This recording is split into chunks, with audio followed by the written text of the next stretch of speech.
Good evening, children. Now, in this class, we are going to go for the next topic called relations.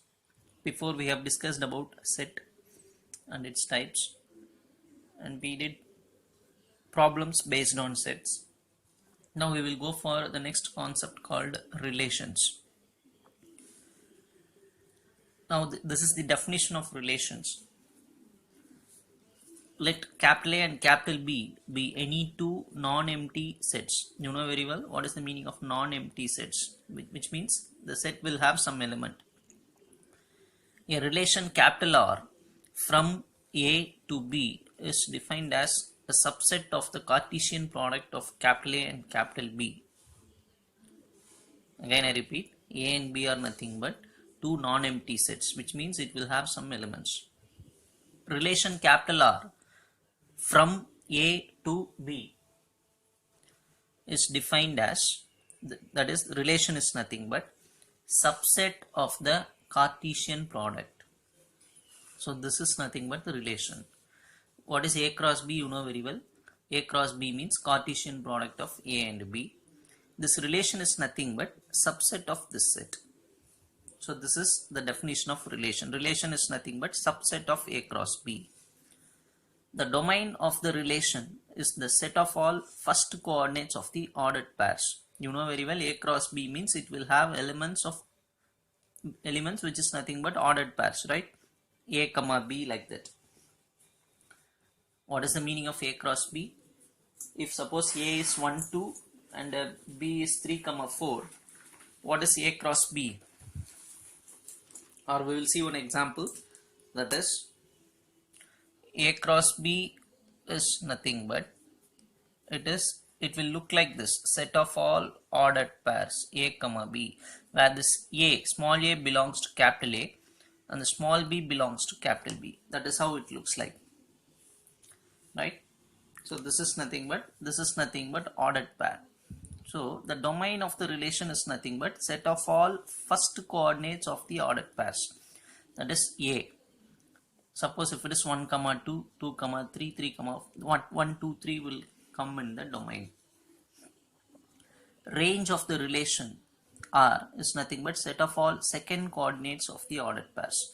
If I take all the second coordinates, it will give range for the relation. If I take all the first coordinate, it will give domain for the relation. In set language itself, you might have studied what is meant by domain and range. Here, how to find domain means take the first coordinate. How to find range? Take the second coordinate. So first coordinates, if I collect all the first coordinates, it will give domain of the relation. If I collect second coordinates, it will give domain of the range. Sorry, it will give range of the relation. Are you able to understand? Domain means collect all the first elements. Range of the relation means collect all the second elements. Now, for any set capital A, empty set and A cross A are subsets of A cross A. I think you will agree this. For any set capital A, null set will be the subset of A cross A, definitely. A cross A is also a subset of A cross A because every set is a subset of itself, right? Every set is a subset of itself. So I can say that null set is a subset of A cross A. Also, A cross A is also a subset of A cross A. These subsets are called, or these relations are called, extreme relations. So null set is nothing but extreme relation.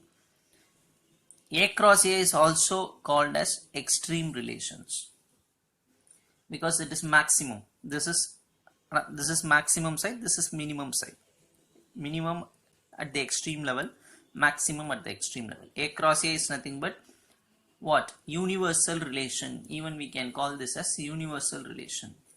Or this is empty relation. Null set is nothing but empty relation. A cross A, the entire set, is nothing but what? Universal relation. So these are all concepts related with relations.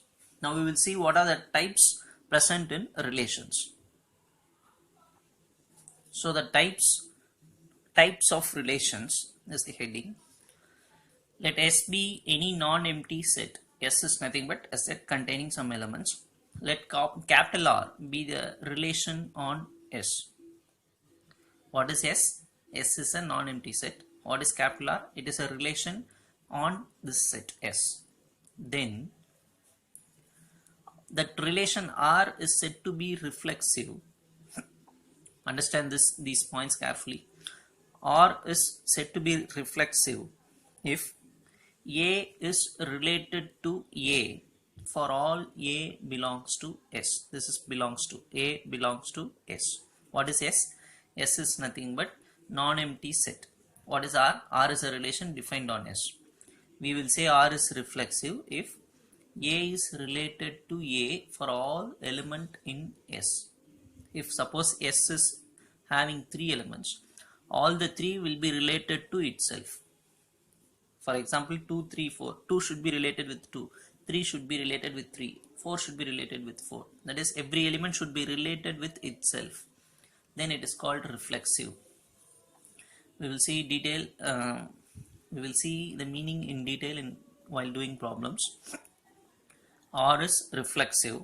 When we will say R is reflexive, if every element A is related to A for all A belongs to S. However, how many elements present in S?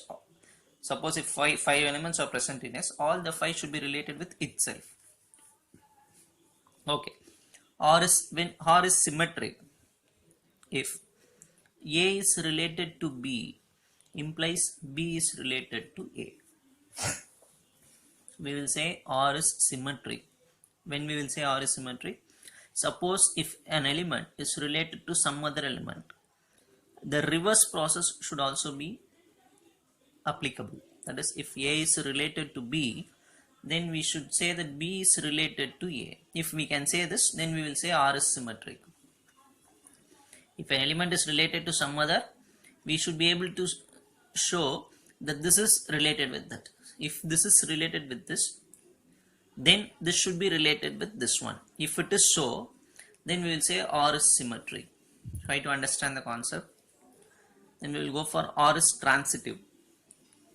When we will say R is transitive, that the relation is transitive, if the condition is this: A is related to B and this B is related to C, then this A must be related to C.